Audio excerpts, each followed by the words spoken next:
Price Lord. இன்றைய தியானத்துக்காக நாம் எடுத்துக்கொள்ளப்பட்ட வேத பகுதி சங்கீதம் 34வது அதிகாரம் 10வது வசனம்.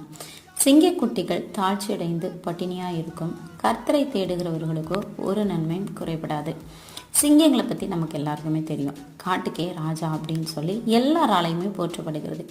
இந்த சிங்கத்தை எடுத்துக்கிட்டோன்னா கிட்டத்தட்ட 250லேருந்து 330 கிலோ வரைக்கும் ஆண் சிங்கங்கள் இருக்குமா. ஒரு நாளைக்கு 7 கிலோ இறைச்சி வரைக்கும் அது சாப்பிடுமா. 36 மீட்டர் அதால் ஜம்ப் பண்ண முடியும். அது மாத்திரமில்லை, சிங்கங்களுடைய கர்ஜனை சுமார் 8 கிலோமீட்டர் வரைக்கும் கேட்குமா. இந்த அளவுக்கு ஒரு அற்புதமான ஒரு உயிரினம் தான் சொல்ல முடியும். இந்த சிங்கங்களுடைய குட்டி கூட ஒரு சில நேரங்களில் பட்டினியாக இருக்கலாங்க. ஆனால் கர்த்தரை தேடுகிற ஒரு மனுஷனையும் அவர் வெறுமனையாக விடவே மாட்டார். நம்மளை ஒரு நாளும் அவர் திக்கற்றவர்களாக விடவே மாட்டார். அதனால் அவரை மட்டும் நம்புங்க.